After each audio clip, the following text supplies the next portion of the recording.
हाय everyone, नमस्ते and welcome to pure science. हम लोग सॉल्व कर रहे हैं असिस्टेंट प्रोफेसर एग्ज़ाम 2019 के क्वेश्चन पेपर को। फिजिक्स सब्जेक्ट का यह क्वेश्चन पेपर है। तो हमने इसके पहले भी एक वीडियो अपलोड कर दिया है जिसमें हमने क्वेश्चन नंबर 1 से क्वेश्चन नंबर 7 तक सॉल्व किया है। ठीक है, तो आगे के क्वेश्चन को हम इस वीडियो में सॉल्व करेंगे। तो चलिए देखते हैं। नेक्स्ट क्वेश्चन है किसी खींचे हुए तार की प्रति एकांक आयतन की स्थितिज ऊर्जा कितनी होती है।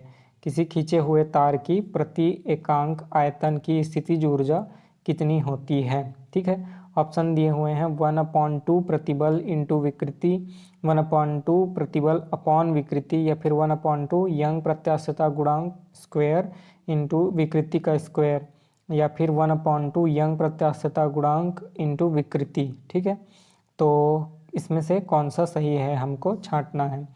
तो इसका सही उत्तर होगा 1/2 स्ट्रेस इंटू स्ट्रेन। ठीक है, तो ऑप्शन ए जो है यहाँ पर सही उत्तर है 1/2 स्ट्रेस इंटू स्ट्रेन। ठीक है, तो देखिए वो कैसे होता है। Energy E is equal to होता है 1/2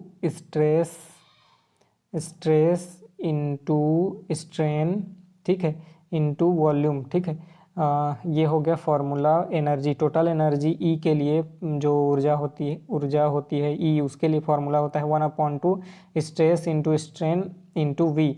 अब यहाँ पर पूछा जा रहा है प्रति एकांक वॉल्यूम, तो यहाँ पर वी से डिवाइड करेंगे, तो यहाँ भी वी से डिवाइड करेंगे, दोनों वी कैंसिल आउट हो जाएगा।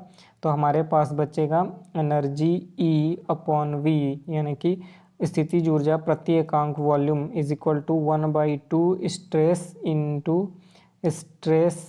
इंटू स्ट्रेन, है ना, strain.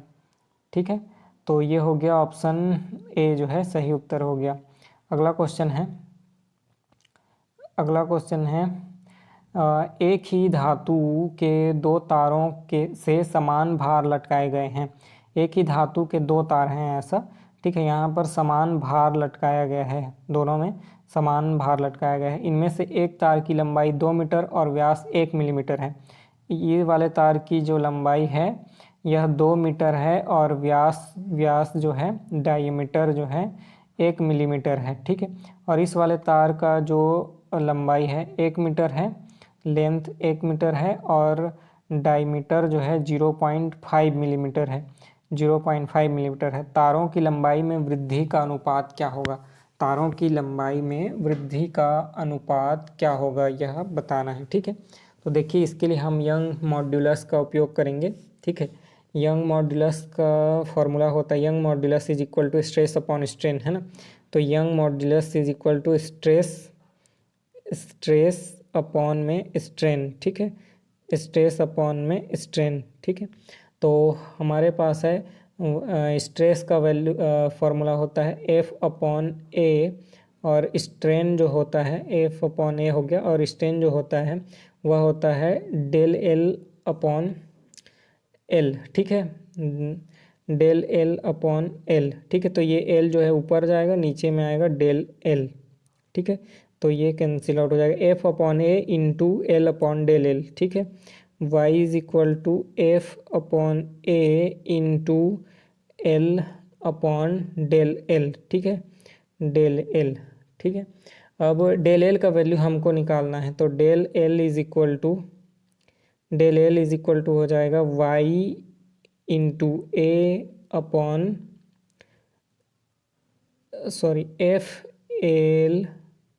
F L upon A into Y, FL into A upon Y.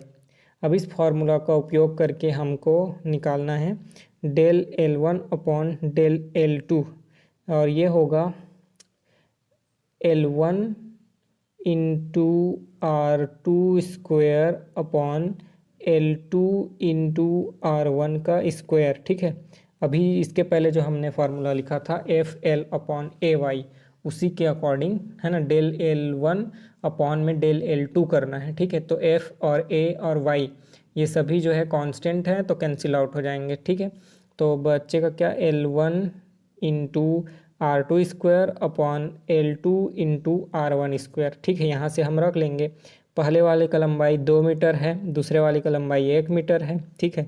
तो 2/1 हो जाएगा। पहले वाले का त्रिज्या जो है, इस वाले का R1 का त्रिज्या है 1 मिलीमीटर और ऊपर वाले का है, मतलब दूसरे वाले का है 0.5 मिलीमीटर। तो इसको भी वैल्यू पुटअप करेंगे तो ये हमारे पास हो जाएगा 2/1 इंटू 0.0005 होल स्क्वायर अपॉन में 0.001 होल स्क्वायर। इसको हम सॉल्व करेंगे तो हमारे पास वैल्यू आएगा 1/2, मतलब कि del L1 upon del L2 is equal to होगा 1/2। तो रेशियो कितना होगा? सी, ऑप्शन सी 1:2, जो अनुपात होगा 1:2 के अनुपात में होगा, ठीक है। अगला प्रश्न देखते हैं। दो स्प्रिंगों के बल नियतांक K1 और K2 हैं। उन्हें समान दूरी x से खींचा जाता है। यदि उनकी प्रत्यास्थ ऊर्जाएं E1 व E2 हों तो E1:E2, मतलब E1 अनुपात E2 का मान कितना होगा, ठीक है। तो दो स्प्रिंग को इस अनुपात में खींचा गया है, यहाँ पर जो बता रहा है, ठीक है, उसके अनुपात में खींचा गया है।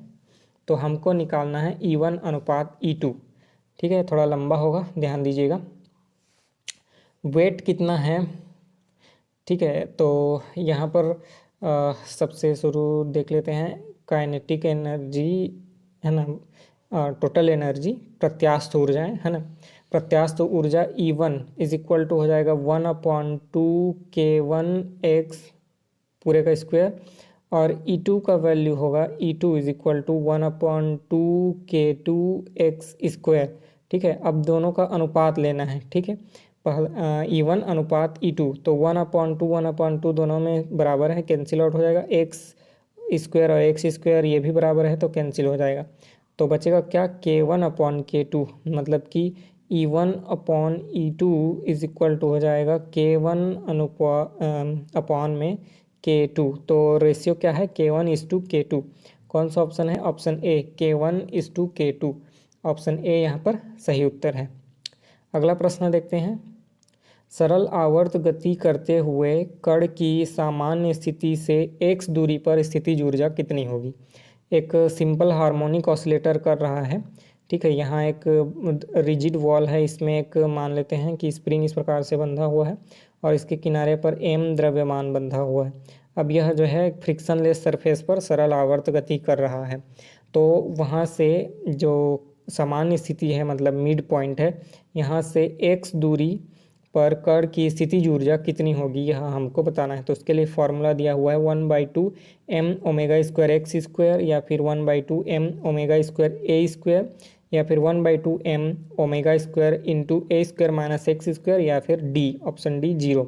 तो इसका सही उत्तर होगा option A 1/2 m⍵² x square.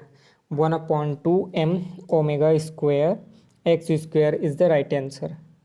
Next question देखते हैं। नेक्स्ट क्वेश्चन है, आर त्रिज्या की एक छोटी गोली श्यान द्रव में गिर रही है। आर त्रिज्या की एक छोटी गोली श्यान द्रव में गिर रही है, उसका सीमांत वेग अनुक्रमानुपाती होगा, ठीक है। सीमांत वेग, terminal velocity v is proportional to v, किसके प्रोपोर्शनल होगा इसको बताना है, ठीक है। तो हम जानते ही हैं कि गोली का जो वेट होता है, द्रव्यमान W इज इक्वल टू होगा 4/3 πr³। ये हो गया आपका वॉल्यूम इंटू डेंसिटी रो, है ना। गोली की डेंसिटी कितना है? रो। और g ग्रेविटेशनल एक्सिलरेशन। अब थ्रस्ट, जो ऊपर की ओर थ्रस्ट लग रहा है, अब थ्रस्ट का वैल्यू होगा 4/3 πr³ गोली का द्रव्यमान वॉल्यूम, है ना। और सिग्मा यहाँ पर है लिक्विड का डेंसिटी, ठीक है। और जी ये ग्रेविटेशनल एक्सेलरेशन। तो टोटल फोर्स कितना होगा? Total force is equal to होगा जो वेट है माइनस में अप थ्रस्ट, है ना, W - U करेंगे तो हमको वैल्यू कितना आएगा? Total force F is equal to आ जाएगा 4/3 πr³ into rho minus sigma into g, ठीक है। ये टोटल फोर्स है। अब इक्विलिब्रियम कंडीशन में यह फोर्स जो ऊपर की ओर लग रहा है और जो फोर्स स्टोक के प्रमेय के अनुसार लगता है वह होगा F is equal to 6 pi eta are V. ठीक है, ईटा जो है कांस्टेंट है, आर जो है रेडियस है गोली का और वी उसका टर्मिनल वेलोसिटी है। तो ये टर्मिनल वेलोसिटी का इससे रिलेशन निकालना है त्रिज्या आर से। ठीक है, तो ये दोनों बराबर होंगे क्योंकि लेफ्ट हैंड साइड में एफ एफ है। ठीक है, दोनों को बराबर करने पर हमको मिलेगा 6 pi eta are v is equal to 4/3 pi r cube into rho minus sigma into g. ठीक है, दोनों को सॉल्व करेंगे, इधर से पाई पाई कैंसिल होगा, इधर से एक आर, इधर से एक आर कैंसिल होगा, 2 आर बचेगा। ठीक है, तो v इज इक्वल टू हो जाएगा total v is equal to हो जाएगा 2/9 into R square into rho minus sigma into G upon यहाँ हो जाएगा ईटा। ठीक है, तो ये v किसके प्रोपोर्शनल है, आर स्क्वायर के, क्योंकि ये सभी जो है बाकी के जितने भी हैं ये सब कांस्टेंट हैं। ठीक है, तो v किसके प्रोपोर्शनल है, आर स्क्वायर के, v is proportional to R square. तो यहाँ पर ऑप्शन बी सही उत्तर है, v is proportional to R square. Next question देखते हैं। नेक्स्ट क्वेश्चन है, एक बाह्य बल जिसकी कोणीय आवृत्ति ओमेगा डी है को एक दोलन कर रहे निकाय पर जिसकी प्राकृतिक आवृत्ति ओमेगा है लगाया जाता है, वेग का अधिकतम मान होगा जब। ठीक है, तो एक बाह्य बल लगाया जाता है, मान लेते हैं यहाँ सिंपल पेंडुलम है, एक निश्चित फ्रीक्वेंसी ओमेगा से ऑसिलेट कर रहा है। ये जो पेंडुलम है निश्चित फ्रीक्वेंसी ओमेगा से ऑसिलेट कर रहा है। ठीक है, तो यहाँ पर एक और फ्रीक्वेंसी का बल लगाया जाता है, वह फ्रीक्वेंसी है ओमेगा डी। ठीक है, तो किस समय पर जो वेग है, इसके ऑसिलेशन का वेग है, वह सबसे ज़्यादा होगा। तो ओमेगा और ओमेगा डी में किस प्रकार से रिलेशन होगा, तो जो फ्रीक्वेंसी है वेलोसिटी है वह अधिकतम होगा। तो ऑब्वियस सी बात है, when omega D is equal to omega, जो बाह्य बल की आवृत्ति है वह जो सिंपल पेंडुलम है उसकी नेचुरल फ्रीक्वेंसी के बराबर हो जाए तो जो बल का मान होता है वह अधिकतम होता है, या फिर बोलें कि वेग का मान अधिकतम होता है। When omega D is equal to omega then the velocity of amplitude और let us say velocity of the system will be maximum. ठीक है, तो ऑप्शन ए यहाँ पर सही उत्तर है। नेक्स्ट क्वेश्चन देखते हैं। अवमंदित harmonic oscillator, damped harmonic oscillator, इसका अवमंदन गुणांक कितना है, बी है, अवमंदन गुणांक है बी। ओमेगा 0 आवृत्ति से है ना ऑसिलेट कर रहा है, ओमेगा 0 उसका नेचुरल फ्रीक्वेंसी से ऑसिलेट कर रहा है, तो अवमंदक दोलक की औसत कुल ऊर्जा का मान कितना होगा, औसत कुल ऊर्जा का मान कितना होगा। ठीक है, तो यह जो ऑप्शन यहाँ पर जो चारों दिए हुए हैं इनमें से कोई सही नहीं होने के कारण इस क्वेश्चन को व्यापम पीएससी द्वारा विलोपित कर दिया गया है। ठीक है, पीएससी द्वारा इस क्वेश्चन को विलोपित कर दिया गया है, तो इसको हम नहीं लेंगे। नेक्स्ट क्वेश्चन, ठीक है, आगे के क्वेश्चन को हम नेक्स्ट वीडियो में पढ़ेंगे। ठीक है, कोई भी डाउट हो, अभी तक के जितने भी क्वेश्चन हमने सॉल्व किया है उसमें कोई भी डाउट हो तो आप कमेंट करके पूछ सकते हैं। ठीक है, ठीक है, इसको देख लेते हैं, उसके बाद जो है नेक्स्ट देखेंगे, इसको बंद करेंगे, 15 हो जाएगा। रैखिक बीजगणित में ऑर्थोगोनल मैट्रिक्स होती है। In linear algebra an orthogonal matrix is a square matrix with real entries whose column and rows are orthogonal unit vectors, या फिर option B defined when its transpose is not equal to its inverse, या फिर option C one which cannot be diagonalized, या फिर option D not defined by orthogonal vectors. ठीक है, तो यहाँ पूछ रहा है कि लीनियर एल्जेब्रा में ऑर्थोगोनल मैट्रिक्स किसको बोलेंगे, मतलब कि ऑर्थोगोनल मैट्रिक्स का डेफिनेशन बताना है। An orthogonal matrix is which one of the following is the true definition of an orthogonal matrix. ठीक है, तो ऑर्थोगोनल मैट्रिक्स का परिभाषा इनमें से कौन सा है? तो ऑप्शन ए सही उत्तर है।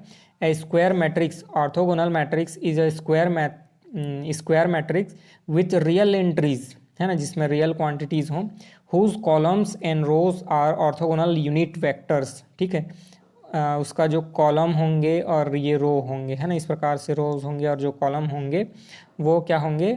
ऑर्थोगोनल यूनिट वेक्टर्स होंगे। ठीक है, तो उसको हम बोलेंगे ऑर्थोगोनल मैट्रिक्स। तो ऑप्शन ए यहाँ पर सही उत्तर है। ठीक है, तो ये कंप्लीट होता है, 15 हो गया। नेक्स्ट क्वेश्चन में हम बाकी के नेक्स्ट वीडियो में हम बाकी क्वेश्चन को सॉल्व करेंगे।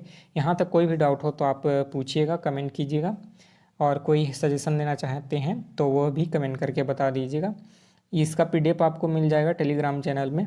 ठीक है, तो उसका लिंक जो है नीचे डिस्क्रिप्शन में दिया हुआ है, आप जाके ट्राई कर सकते हैं।